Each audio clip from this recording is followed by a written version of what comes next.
Irmãos queridos e amados, antes de compartilhar a palavra nessa noite, preciso dar uma outra palavra à igreja. Não vai ser duas mensagens, mas nós somos uma família, né? E precisamos de algumas coisas orientar. Semana passada foi o dia das eleições, não é? Tivemos eleições e eu fui para Goiânia essa semana, estava lá conversando com os pastores, mas eu confesso que eu sou uma pessoa muito distraída para algumas coisas. E domingo eu pregava aqui, um silêncio no culto. Não tinha um amém, não tinha um glória a Deus, não tinha um aleluia. E as pessoas de cabeça baixa, assim. Eu perguntei para minha esposa, eu falei, eu tenho que ouvir a mensagem que eu mesmo preguei. Falei para ela, eu acho que eu não falei coisa com coisa, eu acho que ninguém entendeu nada do que eu falei. Ela falou, não, a palavra foi uma bênção. Eu falei, mas não senti isso. E aí na terça-feira, estava com um pastor amigo meu, ele falou assim, foi difícil pregar domingo.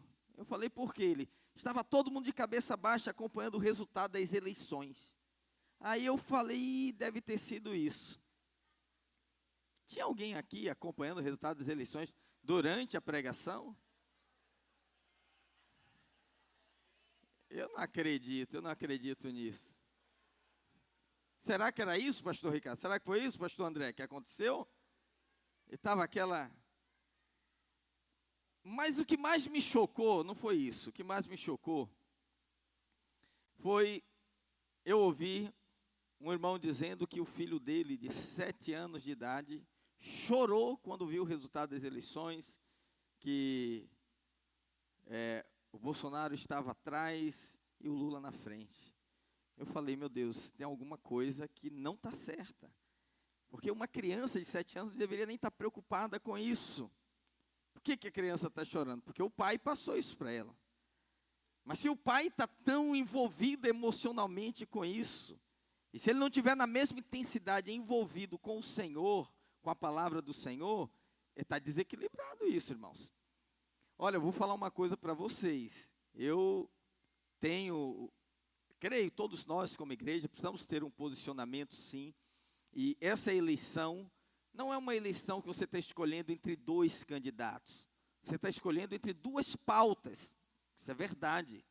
Nós somos pró-vida, nós somos contra a legalização das drogas, somos a favor das instituições, das liberdades individuais, somos a favor da propriedade privada, não queremos o Estado nos dando uma porção de arroz, como é na Coreia, queremos ter o direito de ir no mercado, comprar o que bem quiser e comer o que quiser, e não que o outro determina que coma. Isso é verdade. Mas muitos irmãos me mandaram, assim, insistentemente, palavras, mensagens ao longo da semana, dizendo, pastor, o senhor tem que gravar um vídeo, o senhor tem que posicionar, o senhor isso e aquilo. Como se isso fosse a causa da minha vida. Eu vou te falar, não sou a favor do aborto, mas Deus não me chamou para morrer pela causa pró-vida contra aborto, não. Nós estamos aqui por conta da palavra. Eu vou dizer algo para os irmãos muito mais importante também. Você não deveria ficar reproduzindo ou repostando vídeos que xingam, que chama de burro, de jumento, quem vota em candidato de esquerda. Sabe por quê? Porque nós somos uma igreja, nós não somos uma militância política. Entendeu? Então, eventualmente, amém. Eu não entendi exatamente o motivo do aplauso, mas eu prossegui. Não estou falando que eu sou de... Ok. Veja só, nós somos uma igreja, irmãos. Se uma pessoa, ela tem o entendimento dela que tem que votar em um candidato de esquerda, nós vamos recebê-lo aqui como membro. Eu não quero que você trate de maneira diferente, nem que ache que essas pessoas não têm lugar no reino de Deus, na célula, na igreja, absolutamente. Ah, mas tem igrejas falando, não, se você vota em tal, você não é crente. Não pode se dizer isso. Isso não é bíblico. Isso não é o Espírito de Cristo. Não importa qual pastor que esteja falando isso, não importa qual liderança que está falando isso, não é o Espírito de Cristo. Nós temos que andar conforme o Espírito da palavra do Senhor. E se você tem uma posição pessoal, individual, nós respeitamos a sua e você precisa respeitar a de outros também. Por exemplo, a igreja, ela não é a favor do homossexualismo, mas nós também não queremos criar leis para proibir quem quer que seja. Se ele quer ser, se ele quer casar com um outro homem, quer casar com outra mulher, isso é uma questão de foro íntimo. Por isso que nós defendemos as liberdades, porque nós também queremos ter a liberdade de pregar os nossos valores, as nossas convicções, entende? Simples assim. Nós queremos ter a liberdade de dizer que não, os nossos filhos vão para a escola para aprender matemática, geografia, química, e não ideologia de gênero. Não alguém lá infiltrando na cabeça dele que menino e menina é uma visão preconceituosa e que isso não faz parte, né, da sociedade moderna, que você é uma família obsoleta, que você é uma família anacrônica, uma família ultrapassada, porque nós somos conservadores e cremos que a família é pai, mãe, filhos, conforme a palavra de Deus instituiu. E cremos que Deus criou, não é? Assim, porque veja só, independente de você ser cristão ou não, você tem que ter bom senso. Uma pessoa, por exemplo, e quando eu vejo uma pessoa que tem estudo indo contra a biologia, que diz, criou Deus homem e mulher, macho e fêmea, isso é a biologia, isso é o animal, tem o cão e a cadela, né? Tem o cavalo, a égua, assim, a natureza foi criada dessa forma. Você não tem que discutir, você não tem que bater boca com ninguém por conta disso. E se ele acha diferente, ok. Então, respeitamos quem quer que seja, que queira ter posicionamentos diferentes. Nós não somos contra, nós não queremos que nos obrigue a ser, a aceitar, entendeu? Mas queremos ter a liberdade de falar. Então, irmãos, olha só, não faça da sua célula, da igreja, dos relacionamentos, uma militância política. Deus não nos chamou para isso, entende? E vou dizer algo mais para você. Queira Deus que nós tenhamos anos de paz. Porque a Bíblia diz que quando o justo governa, não é, a paz é instaurada. Eu falei para os irmãos, declarei aqui no primeiro turno, os candidatos que eu iria votar. E aí muitos irmãos falaram, mas o senhor vai votar num Romário para senador? No caso, eu votei, não tem nenhuma conexão com ele, absolutamente. Por que eu votei? Eu votei porque, não é porque ele é uma florzinha de Jesus e é amigo, não, eu votei por ele porque entre ele e o segundo colocado, eu tinha que fazer uma opção, entendeu? E eu falei, se depender do meu voto, entra ele e não o outro. É aquele caso de você escolher na sua visão, na minha visão. Respeite se você votou em qualquer outro. O menos pior, entendeu? E não pulverizar e dar chance de alguém que a gente sabe que vai lutar contra os nossos valores. Eu falei para os irmãos aqui há 2 meses atrás, nós temos uma igreja no Nepal. E nosso obreiro estava indo para o culto de moto, ele foi cercado por um grupo, deram paulada na cabeça dele, quase teve traumatismo craniano. A igreja gastou 15 mil reais na recuperação, na assistência à saúde dele, senão ele ia morrer.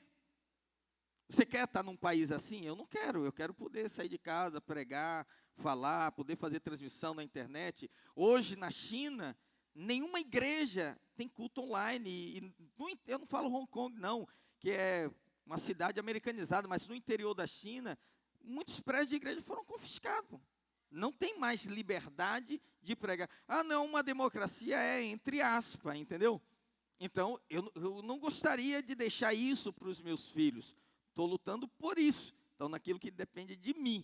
Mas o meu chamado não é um chamado político. Não estou aqui por partido, nem por candidato A ou candidato B, entende? Mas nós temos que votar, temos que fazer uma escolha. Nós estamos aqui para pregar a palavra.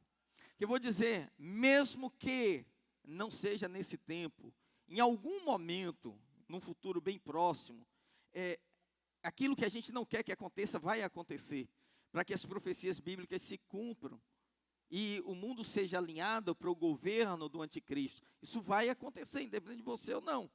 Mas é como eu sempre falo na minha casa, para minha esposa e para os meus filhos. Eu falo para eles, olha, enquanto eu estiver por aqui, eu vou cooperar sempre com o reino de Deus.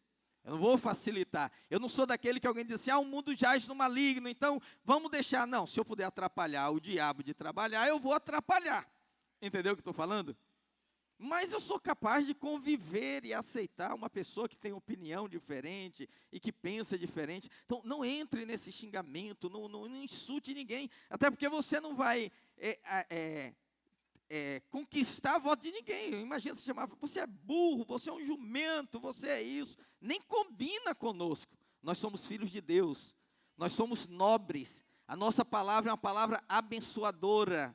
A nossa palavra é uma palavra de vida. É uma palavra de paz, não é uma palavra de condenação, nem de culpa, nem de medo, nada disso. Amém, queridos? Glória a Deus, quando estão entendendo o que eu estou falando.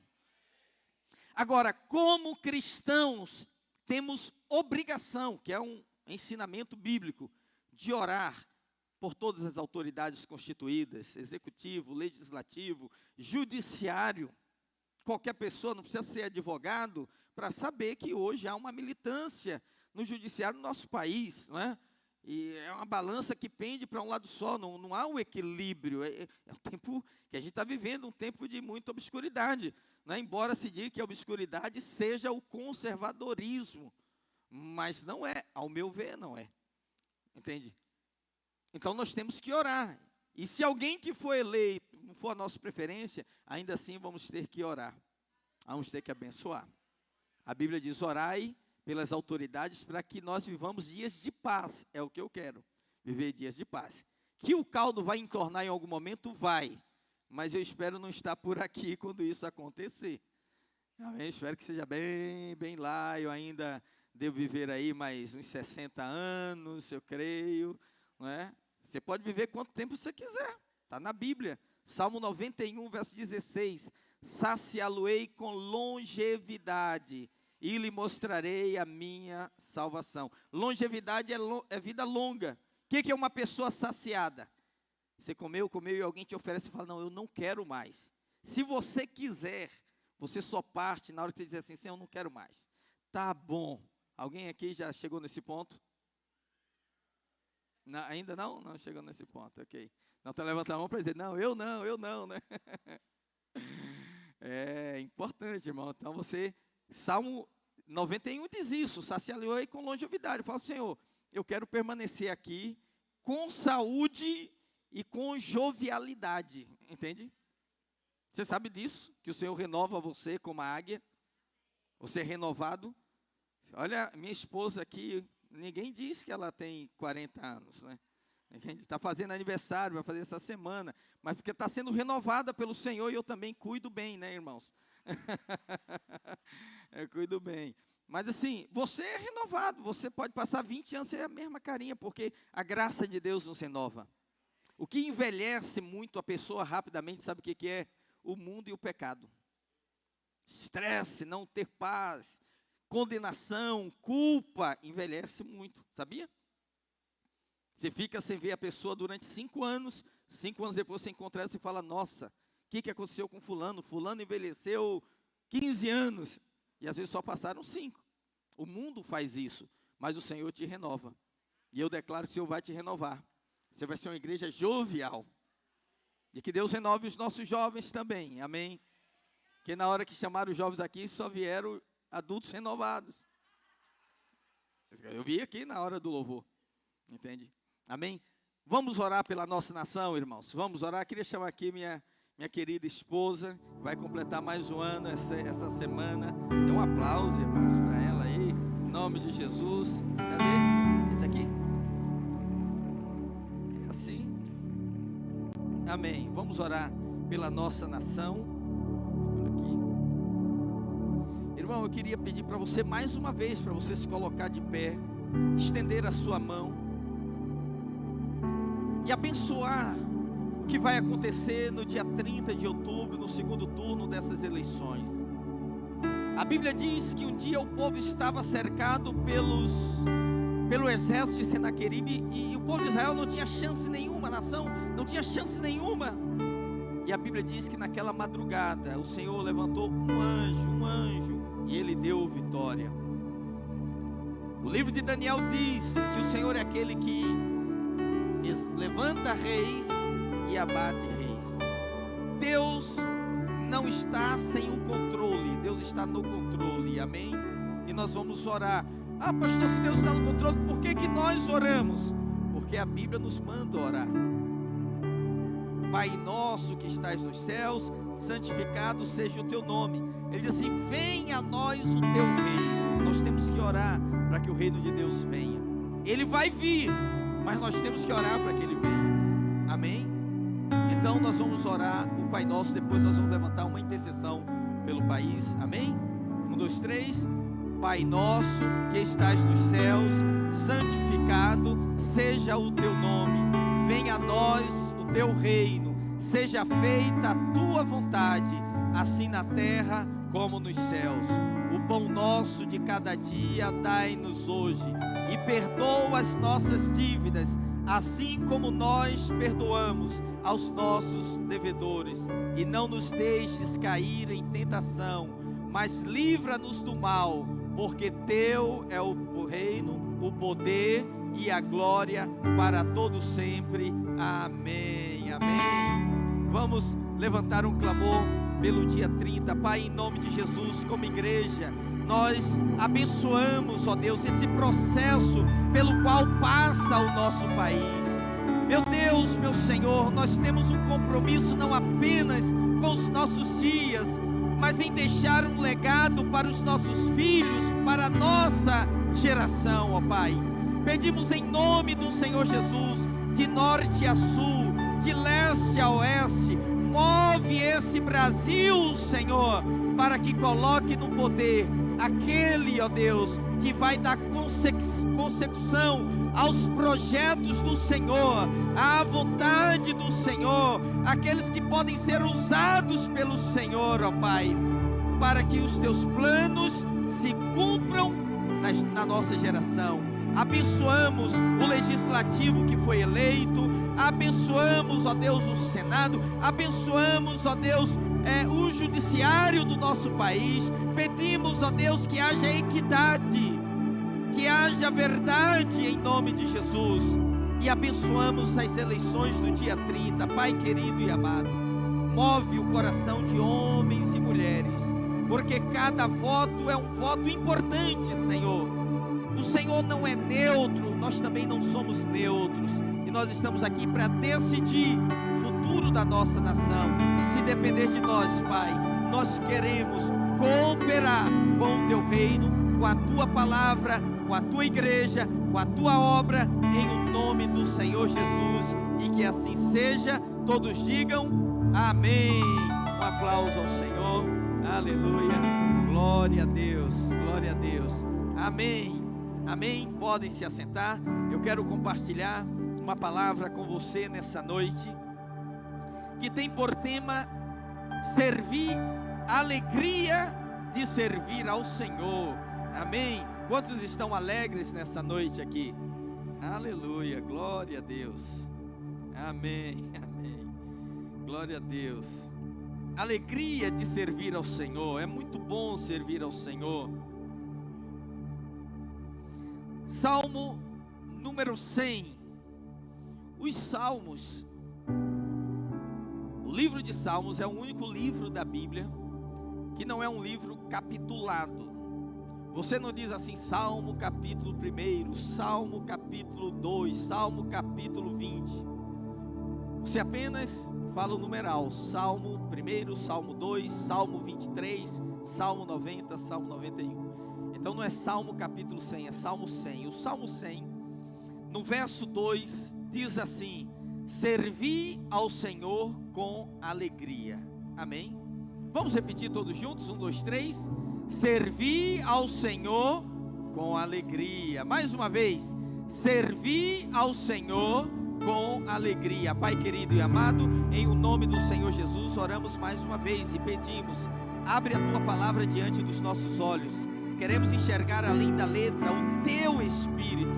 Fala aos nossos corações nesta noite. Nós te pedimos em o nome de Jesus. Alguém diga amém. Diga para quem está do seu lado: você está no lugar certo. na hora certa, com as pessoas certas, e Deus tem uma palavra para a sua vida. Amém. Conta-se que em uma tribo na África havia uma seguinte lei: uma vez por semana, todos os cidadãos daquela tribo tinham que trabalhar para o chefe da aldeia. Era uma maneira de honrá-lo, era uma maneira de reconhecê-lo pela sua liderança.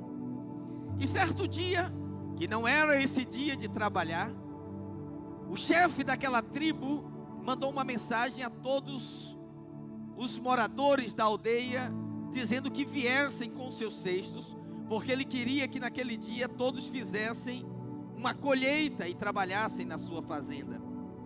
Muitos começaram a murmurar, indignados, e dizendo: hoje é um dia de descanso, não é dia de darmos para esse chefe.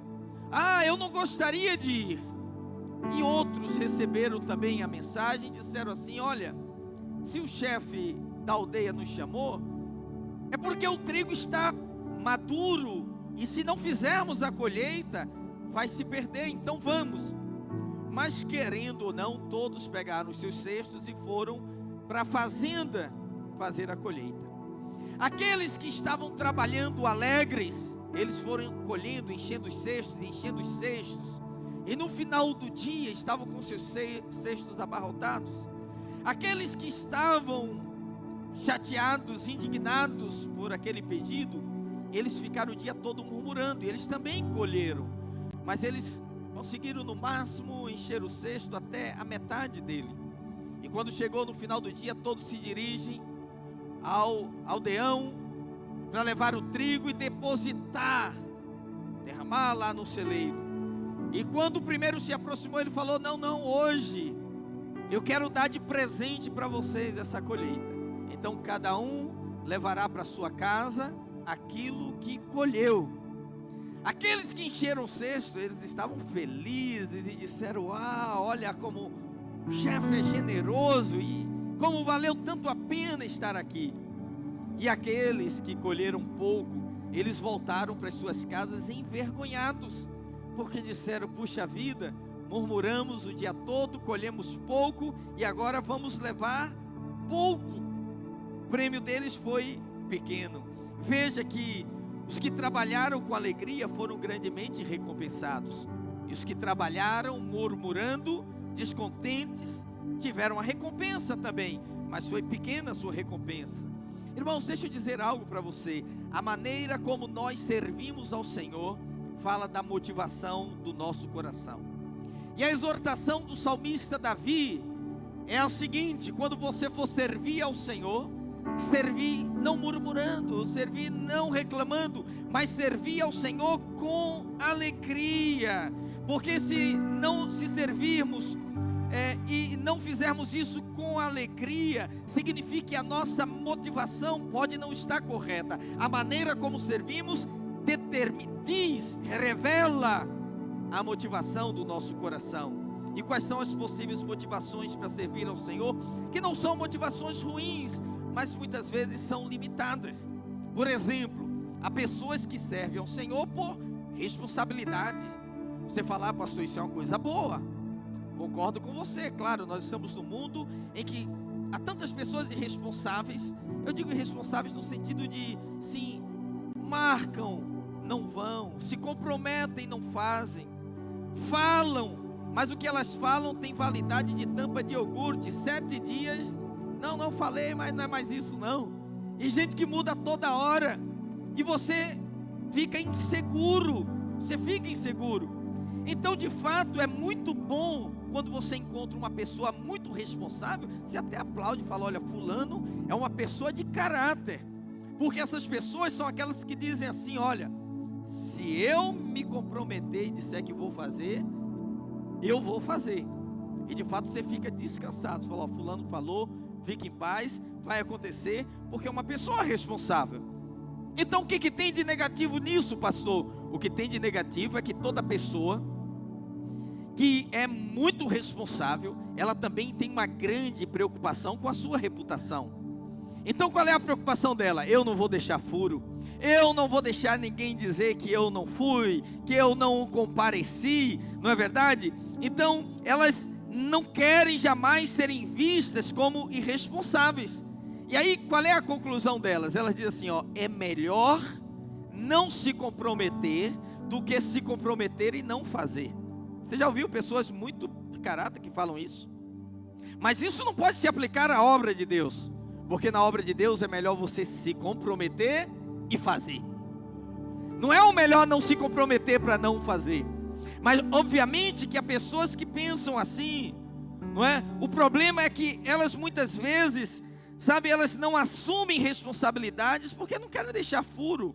E você fala dela e diz assim, nossa, fulana é realmente uma pessoa muito séria. Fala, não, pastor, não vou assumir não, porque se eu não fizer, vou ficar muito mal. É uma preocupação excessiva com a sua reputação, o que é bom, né?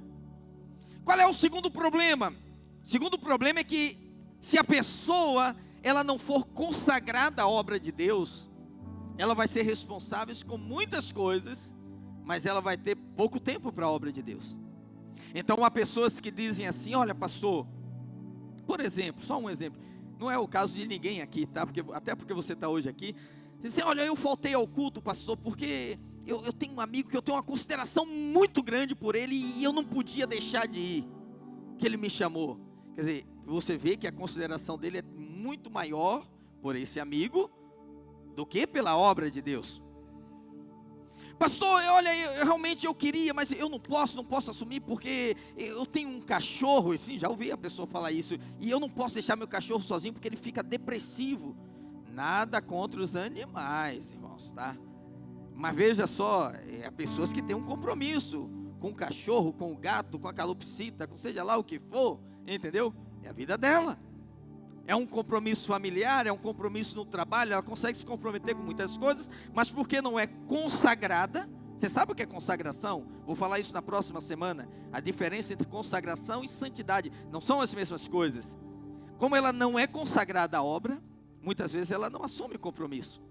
Jesus lá em Mateus, ele diz assim, se você não aborrecer pai, mãe, irmãos, por amor de mim e do evangelho, você não é esposa também, ele fala, você não é digno de mim. E Pedro chegou para Jesus e falou, Senhor, eis que nós abandonamos tudo para te seguir, tipo assim, nós deixamos tudo, o que é que nós vamos ter? E Jesus respondeu para Pedro e disse, não há ninguém que tenha, olha aqui, olha, deixado pai, mãe, irmãos, casas, terras, esposa, por amor de mim e do evangelho, que não receba 100 vezes mais. Ele não disse que tenha abandonado. Você não tem que abandonar sua esposa, você não tem que abandonar o filho, mas muitas vezes a consagração na obra nos obriga a deixar momentaneamente.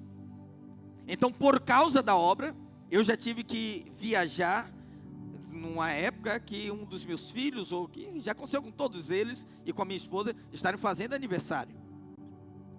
Eu falo, mas como? Olha, seu filho está fazendo aniversário, você está aqui no Paraná ministrando e tal. Falo, mas eu tenho o resto do ano com ele. Entendeu o que eu estou falando? Mas é importante o dia, sim, é importante o dia, mas por causa da consagração à obra, às vezes eu tenho que deixar momentaneamente. É esse deixar, não é abandonar. E ele fala, vai ter uma recompensa, porque aquele que tiver deixado pai, mãe, irmãos, mulher, casa, terras, por amor de mim, receberá 100 vezes mais aqui, não no céu. Ele não está dizendo que quando chegar no céu, você vai ter uma recompensa. Ele está dizendo, você vai receber aqui 100 vezes mais. Aí ele diz assim, ó, pai, mãe, irmãos, filhos, não fala esposa. Você não vai receber 100 vezes mais esposa. Entendeu? Leia o texto fala isso. Aqui e no mundo vindouro, vou receber a vida eterna. A vida eterna. Isso aqui é a recompensa. Então é uma bênção fazer a obra de Deus com responsabilidade, sim, é uma bênção. Mas quando você serve só por responsabilidade, sabe, irmãos, porque você não quer deixar furo, você ainda não vai ter alegria de servir, porque você pode chegar e dizer assim: olha, eu vim porque eu falei que ia vir, eu estou aqui, eu dei minha palavra que ia trabalhar no encontro, então eu estou aqui, eu deixei tudo, mas eu estou alegre? Eu não estou alegre. E a Bíblia diz: servir ao Senhor com alegria. O que eu quero dizer para você, meu irmão, não lidere somente por responsabilidade, porque quem lidera somente por responsabilidade, a obra não vai avançar com você. É isso que eu quero que você entenda.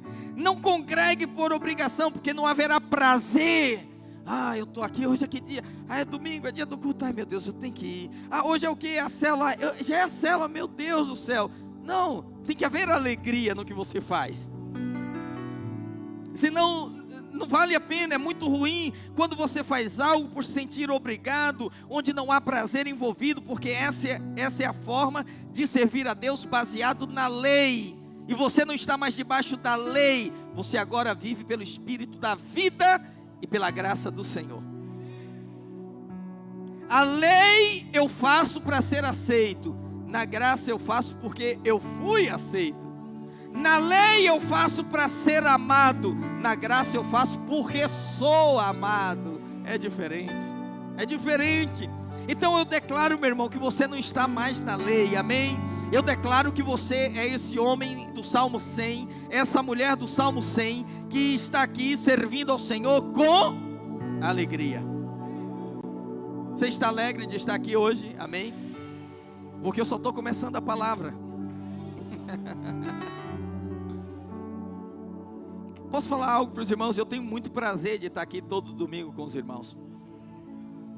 Eu cheguei hoje aqui no prédio por volta de 9 e pouca, e estou aqui até agora, e só vou, depois vocês todos forem embora, eu vou continuar aqui ainda, né? Porque ainda vou atender algumas pessoas.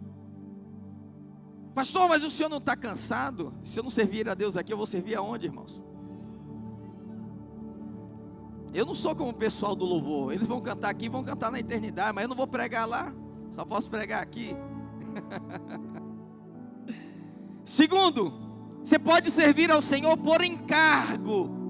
Agora essa palavra você conhece muito bem, porque faz parte da nossa declaração de propósito. O nosso encargo é edificar uma igreja vencedora. Então você sabe que encargo é diferente de cargo.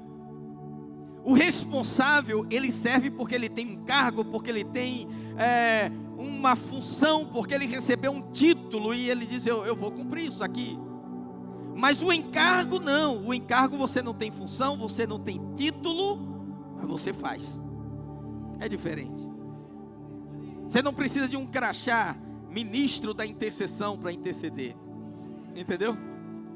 Você não precisa de um crachá, diácono, para você servir. Não, você é um servo. Então se você falar para uma pessoa que é muito responsável e disser assim: olha, eu quero que você fique aqui e você fique aqui cuidando no sentido assim na segurança de olhar essas cadeiras, para quem não tire, ele vai ficar aqui plantado e ele vai olhar as cadeiras do dia todo. Mas se ele tiver encargo, ele vai dizer: puxa, essa cadeira está suja, eu preciso limpar. Mas ninguém mandou você limpar, mandou você olhar. Sim, mas o encargo, não consigo ver uma cadeira suja e colocar. Tem milhares de balas aqui para os servos entregarem na entrada. Mas os irmãos falaram: pastor, não deixa mais dar bala. Eu falei: por quê? Porque se eu tenho que ver depois como é que o prédio fica. Eu falei: será, irmão? Eu vou ter que tirar a balinha dos irmãos? Porque a bala é o seguinte, ó. Você pegou uma bala, abriu, você põe o papel aonde?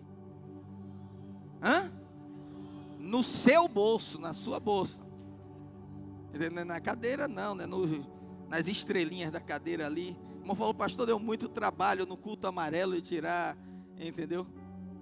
Mas eu vejo, eu passo, eu pego, porque eu tenho cargo, eu quero a casa de Deus, né? E não é meu tema, eu não tenho nem que falar disso. Às vezes, quando a gente está pregando, o Espírito Santo move a gente numa direção. Mas, eu já falei isso para os irmãos. Duas coisas que fazem parte da obra de Deus, tanto no Antigo quanto no Novo Testamento: limpeza e organização. Você não vê nada de Deus no Velho Testamento que não esteja limpo. Deus é contra a sujeira, entendeu? Você sabe que, quem já fez aqui, já ouviu ministração de libertação? Eu fazendo, você sabe que uma das entidades que existe, aqueles que convivem com as religiões afro, é um espírito que ele é denominado de Maria Mulambo. Você já ouviu falar Maria Mulambo? Tinha um programa na TV que tinha uma mulher que representava Maria Mulambo. Como que era ela? Lembra? Mal vestida, suja, entendeu? Isso não combina conosco. Amém? Amém, glória a Deus. Isso não está na mensagem, vamos embora. Então veja só, quando uma pessoa, ela age por encargo, é diferente. Encargo é muito mais do que cargo. Encargo é uma incumbência espiritual. A responsabilidade é o compromisso que eu tenho com o homem. O encargo é algo que eu recebo de Deus no meu coração. Você percebe a diferença? Encargo é quando você é movido por um chamado. Você sente que Deus colocou isso sobre você, que te deu uma missão. Encargo é muito mais do que responsabilidade. Encargo é a disposição de levar a cabo, sem ter ninguém te cobrando, sem ter ninguém supervisionando, sem ter ninguém te agradecendo. Agradeceu, eu faço; não agradeceu, eu continuo fazendo. Reconheceu, eu faço; não reconheceu, eu continuo fazendo. Supervisionou, eu faço; não supervisionou, eu continuo fazendo. Isso é encargo. Então servir por encargo é muito bom. É melhor ter uma pessoa que tem encargo do que ter uma pessoa que tem apenas responsabilidade. É um padrão mais elevado. Todavia, ainda não é suficiente, porque muitas vezes pessoas que sentem encargo, elas ficam cansadas, porque o encargo é você levar a obra nos ombros. E às vezes você pode cansar, e quando você cansa, você pode desanimar, e quando você desanima, primeira alternativa é desistir. Então eu louvo a Deus, porque Deus tem nos dado aqui muitos irmãos que possuem encargo pela obra de Deus, amém? Muitos irmãos que possuem encargo pelo trabalho Kids. Nós estávamos, eu e a pastora, visitando uma célula Kids, e nós chegamos cedo. De repente chegou a líder com uma bolsa grande, e com tiara e com uma roupa, e a pastora falou para ela: você vai dar essa lição? Ela: vou. Mas onde é que você arrumou isso tudo? Ela: eu achei que seria melhor para as crianças entenderem se eu viesse aqui dessa forma performática. Ela falou: olha, isso aqui não foi pedido, mas ela foi além. Isso é encargo, entendeu? Ela poderia levar só a apostila, mas ela levou objetos, ela levou coisas que ninguém mandou levar. Ela tem encargo realmente. Então eu louvo a Deus por aqueles que têm encargo pela célula, encargo pelo discipulado, encargo pela obra, encargo pelo prédio, encargo pelo trabalho com jovens ou pelas crianças. Sabe, todavia, como eu falei, o encargo pode gerar peso às vezes, porque mesmo sendo chamado de Deus, se você ficar ali por obrigação, meu irmão, tem uma hora que você perde a alegria. E o chamado de Deus é servir ao Senhor com alegria.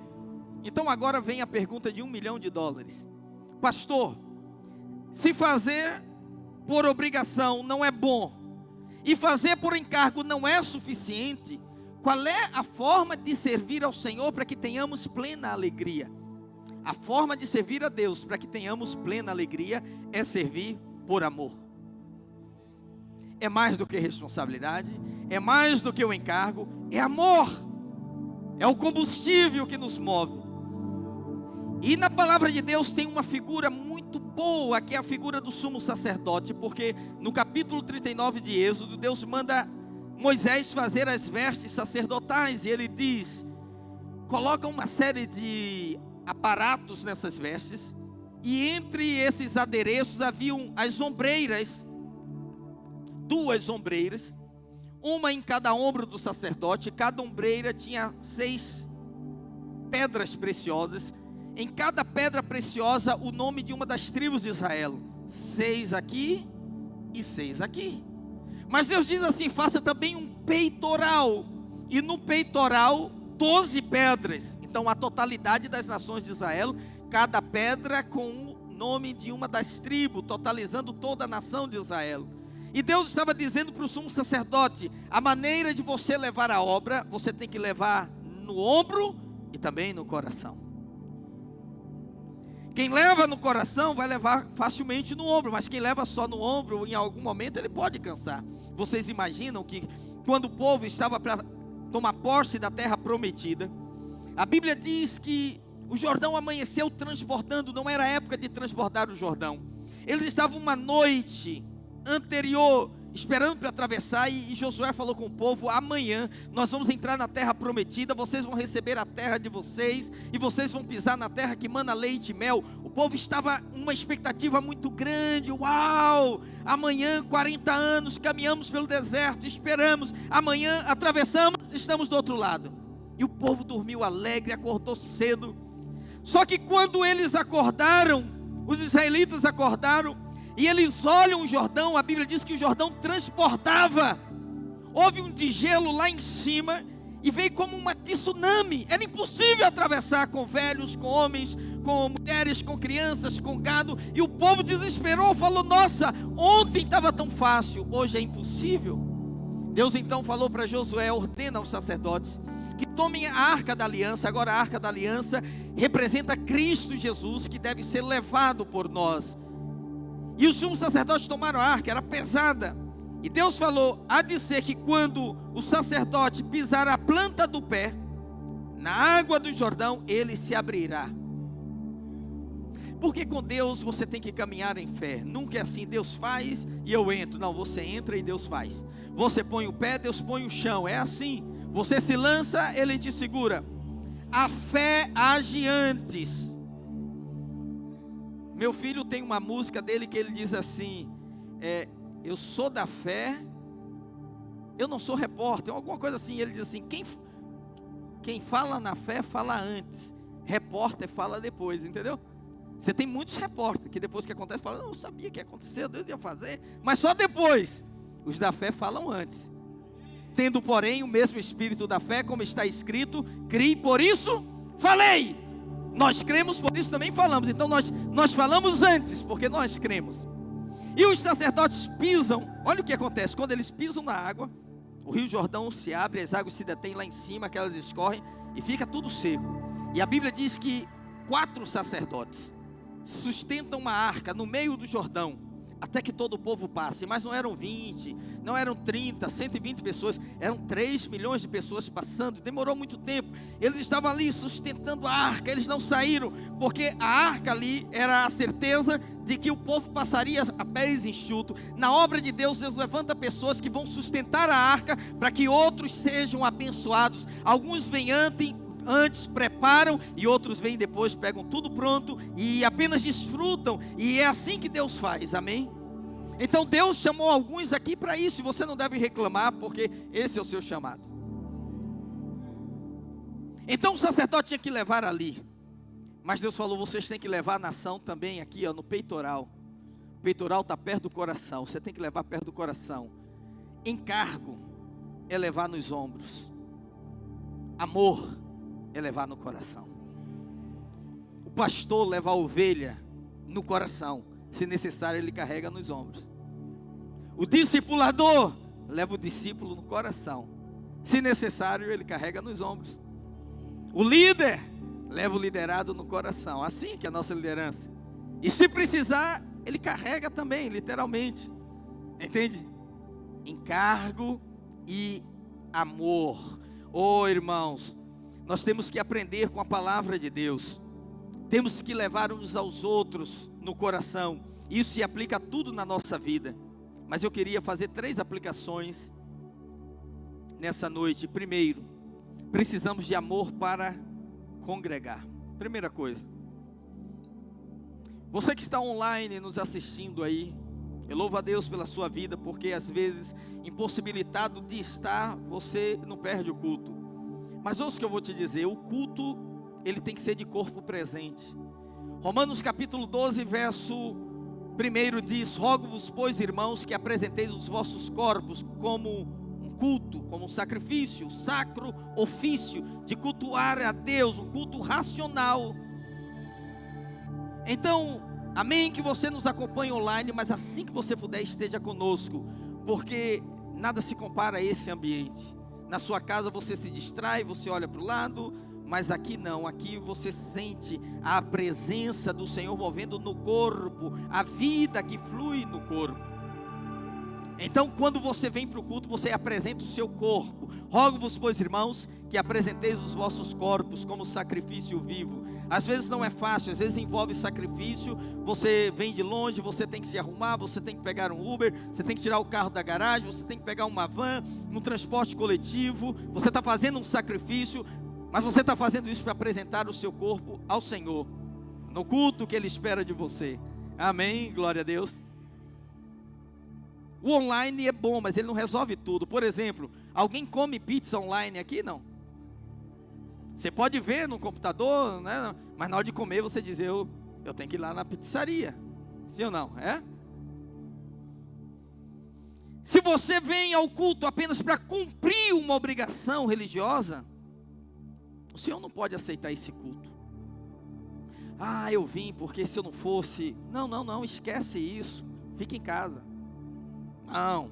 Se você vem ao culto apenas porque o Senhor ordena, em uma ordem bíblica, não deixemos de congregar, como é costume de alguns, mas você tem que vir porque você ama estar com os irmãos, você ama congregar, você ama estar juntos. Se você vem ao culto apenas para ser visto como uma pessoa responsável, também não é bom, mesmo que você é uma pessoa responsável. Não, marquei compromisso, hoje não posso faltar, eu vou trabalhar nos servos, amém, glória a Deus. Mas isso ainda não é servir ao Senhor com alegria. Alegria é fruto do amor. A forma, a motivação correta de vir ao culto é quando seu coração vibra, seu coração anseia, seu coração deseja, e você chega naquele nível do salmista, no Salmo 84, que ele diz assim: quão amáveis são os teus tabernáculos, Senhor, Rei meu, Senhor dos exércitos. A minha alma, olha o que ele diz, a minha alma suspira e desfalece. Meu Deus, essa é a expressão de um coração apaixonado. Eu suspiro, eu conto as horas, eu fico contando os segundos, dizendo, está chegando a hora, é domingo, é a hora do culto, vou encontrar os irmãos, vou congregar. Eu até desfaleço pelos atos do Senhor. Ele diz, olha, o meu coração, não só o meu coração, mas a minha carne exulta, vibra, pupula dentro de mim. Eu vou estar com o Deus vivo.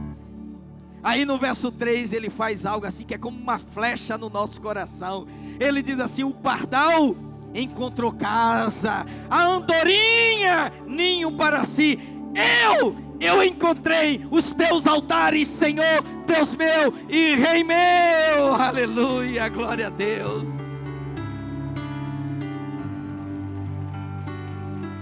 Assim como o pardal anseia pela casa e a andorinha um ninho, eu anseio pelos altares do Senhor.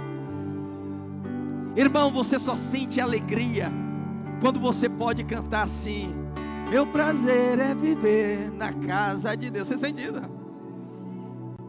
Nos átrios do Senhor. Porque no Salmo 84, no verso 10, ele diz assim, olha: pois um dia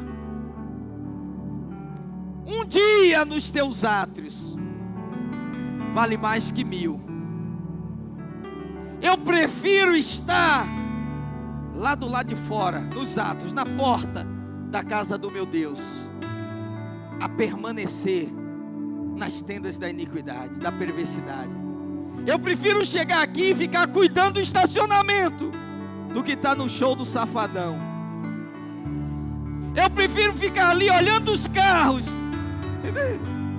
do que estar no show do Roberto Carlos, do Leandro e Leonardo, da Simone e Simara, e não sei tantas outras coisas aí, que eu não sei o nome desse povo.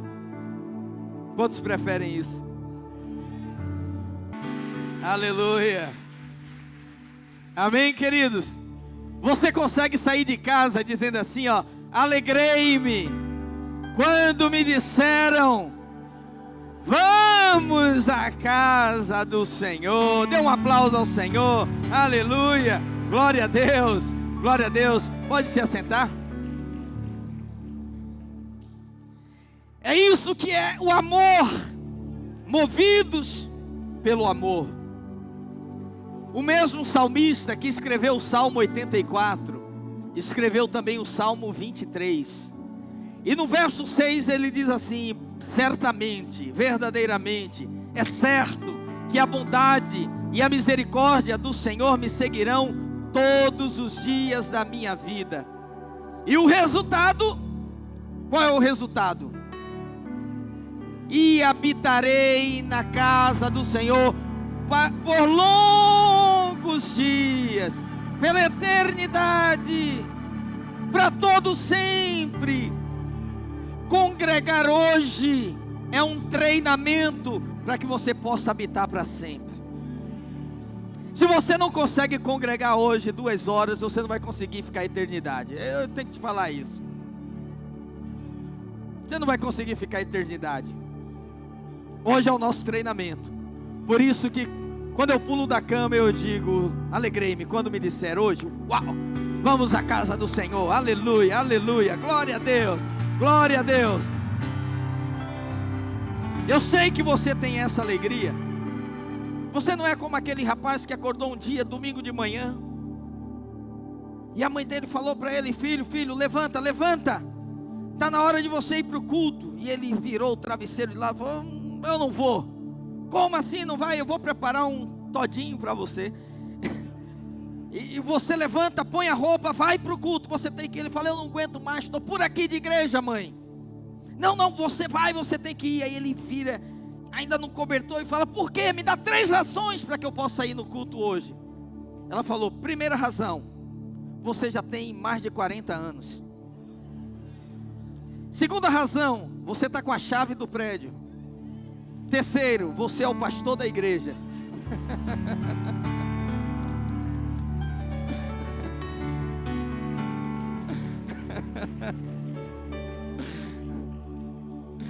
É só um quebra-gelo, o pastor sempre quer vir no culto. Aleluia, glória a Deus. Você sente amor de estar aqui? Glória a Deus. Segundo lugar, precisamos de amor para liderar. Um líder responsável é uma bênção? É uma bênção. Um líder cheio de encargo é maravilhoso? É maravilhoso. Mas nada se compara a um líder cheio de amor. Um líder que ama. Quando Jesus encontrou Pedro após a ressurreição, Pedro estava pescando a noite toda e não pegou nada. Porque toda pessoa, quando esfria na fé, a primeira opção dela é voltar à vida que tinha anteriormente. Pedro pescava e Pedro diz: eu vou pescar, e ele arrasta outro com eles. Isso é um problema quando você está frio na fé. Você não deve compartilhar com outra pessoa que está fria na fé. Porque senão você fala: eu vou para o shopping. Ela fala: eu vou no shopping contigo. Eu vou no cinema contigo.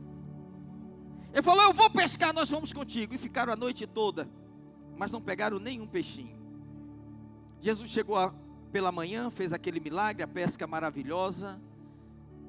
E quando eles chegam, Jesus tinha preparado uma refeição, nem dependia daqueles peixes, porque Ele é a fonte. Tinha peixes e tinha pães na brasa. E ele tomou um café da manhã e ele começa a caminhar com Pedro.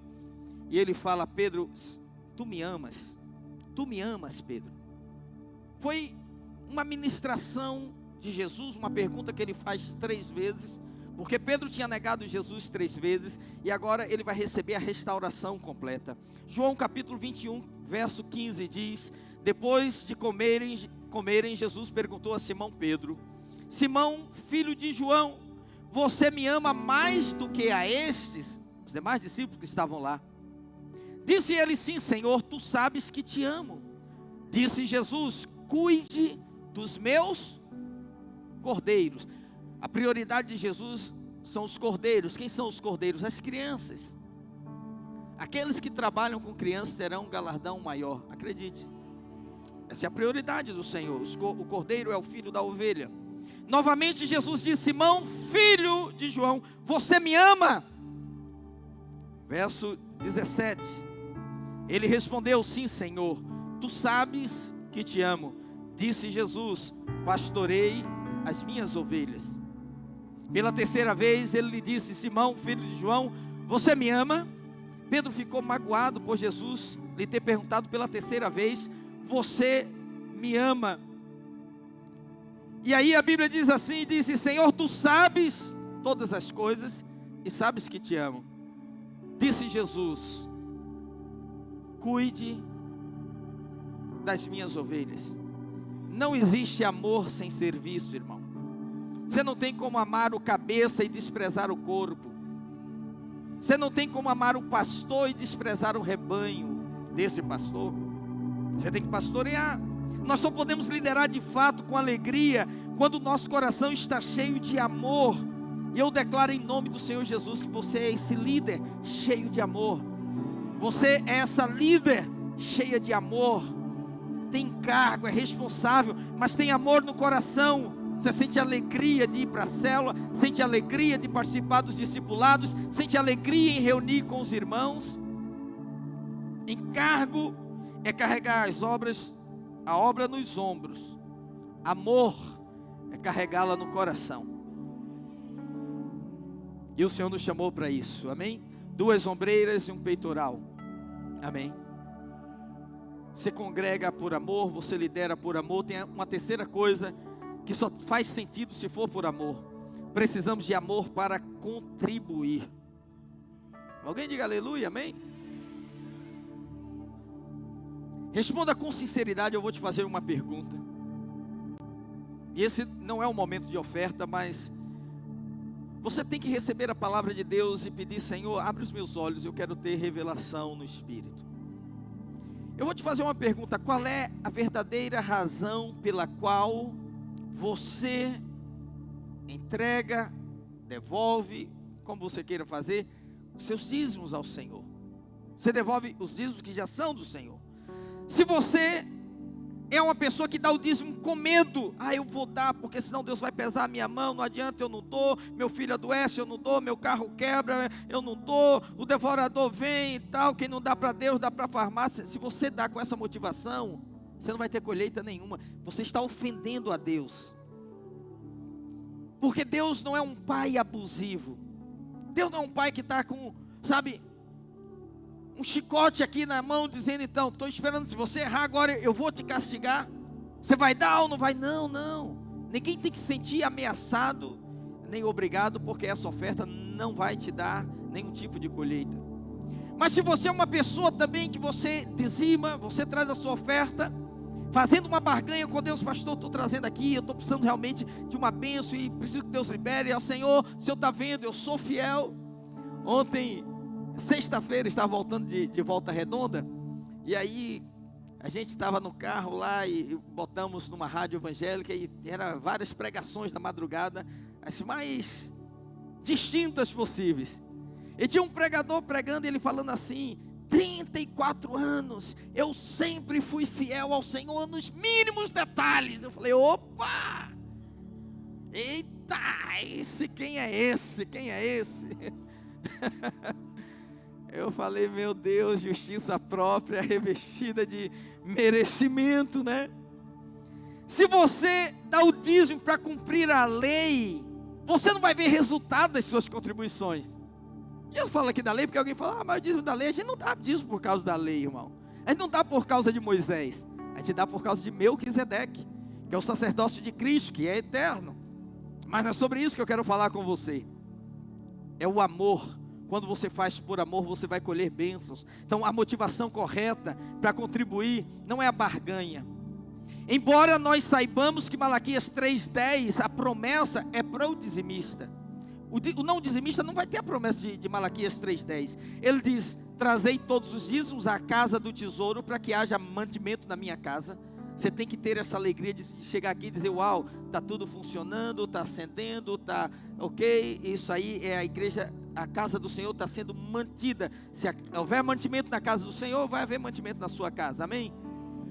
Ele diz: e fazei prova de mim, se eu não vos abrir as janelas dos céus, e não derramar sobre vós uma bênção tal, que dela vos advenha maior abastança. E quando ele diz, abrirei as janelas dos céus, é a mesma expressão de Gênesis 6, quando a Bíblia diz que veio o dilúvio sobre a terra. Então Deus abriu as comportas dos céus, e caiu água, e inundou toda a terra. É a mesma palavra. Ele está falando de uma enxurrada de bênçãos, da qual vos advém a maior abastança. Você não consegue recolher. Você é abençoado no trabalho, você é abençoado em casa, você é abençoado na família, você é abençoado no condomínio, onde você chega, você é abençoado, porque Deus está derramando as suas bênçãos sobre a sua vida.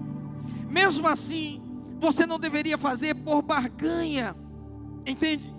Deveria haver uma alegria envolvida, e o apóstolo Paulo diz isso: cada um contribua segundo o propósito no seu coração, não é por necessidade, não por tristeza, não por constrangimento. O que é a necessidade? A mentalidade latino-americana é movida pela necessidade. Você pode ver, quando há uma tragédia no país, as pessoas se mobilizam rapidamente. Houve a tragédia em Petrópolis. Irmãos, a cidade recebeu tanta roupa, nós chegamos lá com o carro, com a caminhonete para levar as doações, e nós entramos numa fila de muitos caminhões para entrar na cidade. E por fim, a prefeitura teve que incinerar uma montanha de roupas que foram doadas, porque não tinha mais ninguém para pegar, e não tinha lugar para armazenar, e continuavam chegando, e eles não estavam mais recebendo. Então nós temos uma mentalidade que as pessoas têm muito mais propensão a ajudar pela necessidade. Se morrer alguém na família, todo mundo ajuda no velório, mas às vezes alguém que está estudando ali, quando diz assim: eu vou ajudar a pagar a sua mensalidade esse mês, vou pagar a sua faculdade esse ano, entendeu? Ou aquele que está empreendendo, alguém dizer: olha, eu vou investir aqui no seu negócio para que possa levantar. É mais difícil. Por isso que a Bíblia diz: chorai com os que choram e alegrai-os com os que se alegram, porque é mais fácil chorar com a tragédia do que se alegrar com a vitória. Quando você vê uma pessoa caída, meu Deus, coitado, ai, sente tanta compaixão. Mas quantos que vibram e aplaudem quando diz: uau, você trocou de carro, esse carro é a sua cara, nossa, estou tão feliz. E Paulo diz isso. Então ele diz: você não deve fazer por constrangimento, porque Deus ama ao que dá com alegria, não por necessidade. É claro, o proprietário, quando ele vai receber o aluguel, ele não pergunta assim: pastor, o senhor está pagando esse aluguel aqui, mas quem deu triste ou deu alegre? Ele não pergunta isso. Não, deu triste, não vou aceitar o aluguel esse mês, não. Nunca ocorreu isso. A Light não diz assim: você está pagando a conta aí, esse dinheiro aí foi o quê? Alguém foi lá celebrando? Não, então não vai pagar a conta esse mês, não. Para ele pouco importa, mas para Deus importa que você faça com alegria, que haja essa alegria no coração. E aqui nós temos que voltar novamente para o rei Davi, para ter o coração dele para contribuir. 1 Crônicas 29, verso 3, ele diz: porque amo, e ainda porque amo a casa do meu Deus, o ouro e a prata particulares que tenho, dou para a casa do meu Deus, afora tudo quanto preparei para o santuário. Se você vem aqui para contribuir, para dar o seu dízimo por medo, esquece. Se você vem para fazer uma barganha, esquece. Mas se você dá por amor, você vai ter a colheita. Você vai ter os resultados desse amor. Porque você ama a obra de Deus, você quer vê-la crescer, você quer vê-la prosperar. Tem que haver essa alegria no nosso coração. Amém, queridos? Você sente essa alegria, irmão? Você sente a alegria de ver a obra de Deus prosperar? Porque é isso que traz favor. Agora, se você não ama, não importa quanto dinheiro você der. Normalmente quem não ama não dá dinheiro, porque você não põe dinheiro naquilo que não está o coração. O seu coração também não vai para aquilo que não está o seu dinheiro. Jesus falou: onde estiver o vosso tesouro, ali estará o vosso coração. Mas mesmo que alguém desse sem amar, não teria resultado. O apóstolo Paulo, escrevendo sobre o amor em 1 Coríntios 13, ele diz: ainda que eu fale a língua dos anjos e dos homens, se eu não tiver amor, eu serei como o bronze que soa, ou como o símbolo que retine. Ainda que eu tenha o dom de profetizar e conheça todos os mistérios e toda a ciência, e tenha tamanha fé, de maneira que eu possa transportar os montes, se eu não tiver amor, nada serei. Agora olha o verso 3, irmãos. e ainda que eu distribua todos os meus bens, eu pegue toda a minha riqueza e saia dando para pobres, suprindo necessidade, ofertando, entregando, seja lá para o que for, e eu dei o meu corpo para ser queimado, ele diz: se eu não tiver amor, nada disso me aproveitaria. Não vou ter resultado, não vou ter colheita, não vou ter favor. Favor é resultado de andar na graça. Favor não é resultado de andar na lei. A lei é movida pelo merecimento. Eu mereço, Deus. O irmão orou assim: eu dei o meu dízimo, o Senhor tem obrigação de proteger o meu carro. Uau! Não! Eu não dou para, eu dou porque sou. Eu não dou para ser abençoado, eu dou porque eu sou abençoado. Eu não dou para ser aceito, eu dou porque eu já fui aceito. Eu não dou para prosperar, eu dou porque eu já sou próspero em Deus. Deus me deu o seu DNA, o coração generoso. Tem gente que faz obra social, mas faz obra social para postar no Instagram, já teve a sua recompensa. Faz obra social para divulgar, porque se não tiver amor, você pode queimar seu corpo, não vai aproveitar nada, nada, nada, entende? Isso é a palavra de Deus. Um homem pode pegar toda a sua fortuna e ofertar, mas se não tiver amor, nada disso aproveitaria. Olha, irmãos, eu já visitei o projeto Tamar diversas vezes, e chega lá, tem assim: Gisele Bündchen doou não sei quantos milhões para a causa das tartarugas. Amém, pelas tartarugas. Mas, irmão, tem uma praia lá que a gente não consegue entrar. A gente vai em Sauípe, aquela costa do Sauípe lá, tem lugar que você não consegue entrar, que é o lugar das tartarugas. Tem tanta tartaruga que você não entra. E tartaruga grande. Agora, as coisas de Deus são perfeitas. Uma tartaruga, numa desova, ela coloca centenas de ovos. Lá, vamos dizer assim, que seja a praia, né? Lá no alto, ela cava, põe lá os ovos. Aí, quando aqueles ovos começam a eclodir, saem as tartaruguinhas, e elas instintivamente, elas vão na direção do mar. Vou dizer que o mar está lá, elas saem assim, não importa a direção que você coloca ela volta para o mar, e vai assim. Toda desengonçada. Enquanto elas vêm de lá, de cima, da areia até o mar, vem um monte de pássaro, e começa a comer as tartaruguinhas, né? Que é para dar o equilíbrio. São milhares. Se alguns não comerem, o mundo vai virar das tartarugas, elas vão nos dominar. Aí os ativistas vão lá, é muito ninho de tartaruga, Marcelinho. Eles ficam protegendo, põem cercadinho, aí ficam marcando lá a data e tal. No dia que os ovos vão eclodir, não pode nem passar ninguém, eles ficam lá assim protegendo, enxotando os pássaros, e as tartarugas todas vão para o mar e são salvas. Aí não tem equilíbrio, aí você vai na praia, a praia das tartarugas. Agora, tá bom, eu sou contra as tartarugas? Não. Poxa, mas tem que ter um equilíbrio, não pode ter mais tartaruga do que ser humano na terra, entendeu o que eu estou falando? Recentemente eu li que um homem milionário doou a sua fortuna toda para cuidar de borboletas, para borboletários do mundo inteiro. Tá bom, a borboleta é bonita realmente, mas por que eu estou falando isso? Eu nunca vi um milionário, um bilionário doar toda a sua fortuna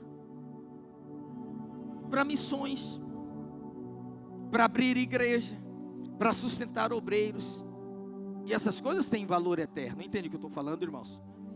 Quer dizer, uma pessoa acumulou dinheiro a vida toda, e no final ela vai cuidar das tartarugas, das borboletas, da baleia, da arara, do mico-leão. Amém, glória a Deus por eles. Mas uma vida é mais importante. Enquanto tem tanta gente precisando de ouvir a palavra, não estou falando nem do pão, não, estou falando da palavra, pão espiritual. O que eu quero dizer é o seguinte: se um ímpio consegue amar coisas tão efêmeras, nós temos que ter esse amor pelas coisas eternas. Por isso o salmista Davi diz assim: porque amo a tua casa, ó Deus, o ouro e a prata particulares que tem, 80% da fortuna que Salomão herdou, que juntando hoje os 10 homens mais ricos do mundo, ainda é inferior à sua riqueza, a riqueza que ele teve. Quem teve nos Empreendedores do Rei no antepassado, eu mostrei esse cálculo. Ele herdou de Davi deixou tudo para o templo, estava tudo pronto, porque amo a tua casa. Quem tem alegria em contribuir, encontra motivos para fazê-lo. Quem não tem, dá desculpa para não fazê-lo o tempo todo. Eu tenho um amigo, ele é muito próspero, ele ficou milionário antes dos 30 anos de idade. Aos 35 anos, ele falou para mim: Ricardo, vou me aposentar, porque o que eu já recebi e o que eu tenho para receber, eu não preciso trabalhar até o resto da minha vida, nem meus filhos. E ele juntou muito patrimônio, comprou muitos imóveis, tem fazenda em várias partes do Brasil, e tem participação em uma série de empresas, e ainda tem muito dinheiro para receber. E ele falou para mim, eu estava almoçando com ele, ele falou para mim, eu falei: você veio de uma família tão simples, você vê que ele prosperou tanto. Os pais dele são idosos, ele comprou uma casa num bairro onde ele queria abrir uma célula, botou o pai, ele falou: meu pai hoje cuida da casa e recebe a célula, é só esse o trabalho dele, eu pago ele só para cuidar da célula. Que maravilha, né? Ele falou para mim, ele disse: olha, Deus colocou no meu coração, e ele foi escrevendo na mesa, no papel do restaurante, ele falou: olha quantas estratégias Deus me deu para ofertar. E hoje ele faz assim, ele vai fazer uma compra, quanto é que custa isso aqui? R$1.000, se eu pagar à vista, você faz conta, eu dou 10% de desconto. Aquele 100 que ele consegue desconto, é oferta. Ele vai vender um imóvel, ele diz: comprei esse imóvel aqui por 150 mil, hoje ele vale 300 e pouco, se eu conseguir 280, já lucrei demais. Ele chama o imobiliário fala: não, dá para pedir 380, mas ele no coração dele falou: eu quero 280. Aí negocia, vende por 350, sobrou 70, os 70 ele oferta. Ele é advogado, a pessoa dá uma causa para ele, 30%. Não, poxa, não dá para fazer por menos. Ele fala: olha, eu faço 20, te dou 10 de desconto, mas você tem que ofertar 5. Você aceita? Ele falou que normalmente as pessoas aceitam. Aí ele pega lá CNPJs de igrejas que estão no interior do Brasil, de CPF de pastores que estão fazendo a obra em lugares distantes. Ele fala: faz uma TED para esse CPF aqui, dá os dados lá bancários, você faz uma TED aí, a sua parte eu vou te dar o desconto, e dá em contrato. Ele fala: Deus me dá todo dia estratégias, e ele é um dos maiores ofertantes hoje. E ele falou: Deus nunca me deixou sem uma oferta especial uma única semana. Então ele falou: eu decidi uma coisa na minha vida, eu não falto culto, domingo é o dia que eu separei, é para cultuar ao Senhor, mas porque eu tenho que atender em várias partes do Brasil, às vezes eu tenho que viajar, porque eu tenho que estar segunda-feira de manhã num lugar, e aí eu perco o culto, mas eu fechei um negócio naquele final de semana, e eu falo para o Senhor: esse dia que eu já tinha dado para o Senhor, mas eu tive que trabalhar, esse lucro não é meu, é do Senhor. Ele vai ofertando. Aí você olha para a vida dele: meu Deus do céu, como esse homem prosperou. Como esse homem prosperou, entende? Então ele tem várias estratégias para poder ofertar. Quem teve aqui nos empreendedores, eu acho que 3, 4 atrás eu falei, não, na nossa conferência, eu falei aqui de um irmão que era entregador de farmácia, de bicicleta. Ele tinha uma bike, fazia entrega de medicação, a delivery. E um dia ele chegou para trabalhar, como todos os dias, e o dono da farmácia falou para ele, aqui em Campo Grande, falou para ele, disse: olha, o meu balconista faltou, você já entende mais ou menos aqui, você pode me ajudar no balcão hoje, eu vou cancelar o delivery. Ele ficou. No final do dia o cara falou para ele: rapaz, você é muito bom no balcão, você não vai ficar mais na bike não, você vai ficar aqui, vou demitir o outro funcionário, você vai ficar no lugar dele. Aí botou ele no lugar dele.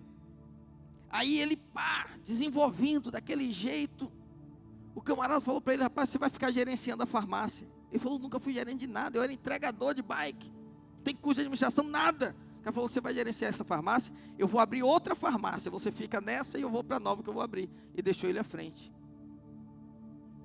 Quando o camarada inaugurou outra farmácia, ele teve uma situação familiar, e aí ele disse para ele: olha, eu preciso cuidar da minha família, tá me desgastando muito, eu vou lá, venho aqui, eu vou vender essa farmácia e vou ficar só com a outra que é mais próxima da minha casa.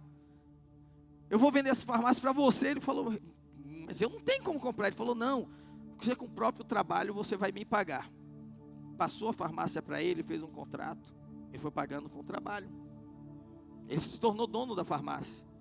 E ele disse que naquele dia que ele viu que o negócio estava tão sério, ele falou para Deus, ele falou: Deus, eu nunca administrei nada, nunca fui dono de nada, nunca empreendi nada, agora eu vou ser dono de uma farmácia. Senhor, me ajuda, Senhor, eu não sei como fazer isso. E ele fez um voto ao Senhor, foi um voto dele, particular, não vou entrar aqui em doutrina de voto, não vou falar de experiência só. E ele falou: olha, eu vou fazer o seguinte, toda primeira venda que tiver, é do Senhor. Se for um sorrisal, vai ser, mas se for uma receita de R$400, vai ser minha oferta. Ele pegava a primeira venda e ofertava. 1 ano e meio, pagou mais rápido do que ele imaginava lá, a farmácia prosperou muito. O camarada falou: olha, eu conversei com a família, nós estamos voltando para Minas, você quer pegar outra farmácia? Ele pegou a outra farmácia, era entregador de bike, delivery, hoje é dono de 2 farmácias. Sabe por quê, irmãos? Deus não fica devendo nada a ninguém.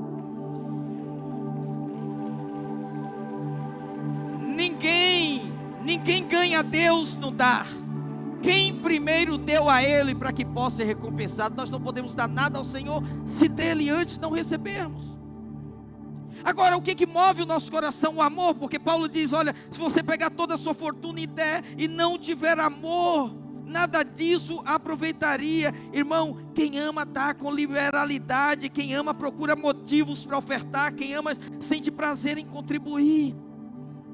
Um dia desse, sabe, meu irmão falou para mim: olha, pastor, meu irmão ganha 1.765,36, ele vai fazer o dízimo 175,06 centavos.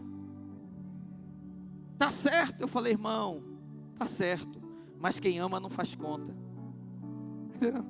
Faz conta de centavos.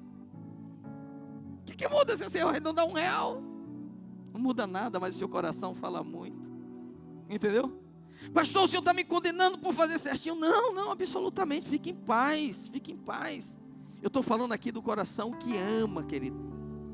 Qual é a minha palavra para você hoje? Não lidere por obrigação, não faça as coisas como se fosse um peso, porque a obra não vai avançar com você, entende? Você vem arrastado, você vai para o discipulado assim, não, você contribui com dor, com pesar. Eu falo com as pessoas, eu estava pregando em São Paulo, o irmão falou assim para mim: olha, pastor, já fiz muitas ofertas significativas, mas nunca vi a colheita. Aí eu falei para ele, por exemplo, aí ele falou: não, teve um dia numa conferência, o pastor fez um desafio, eu fui lá e dei tanto. Teve outro dia que eu não sei o que, ele começou a falar. Eu falei: sabe qual é o seu problema, meu irmão? É que sua oferta não morre. Você põe a oferta fica viva lá.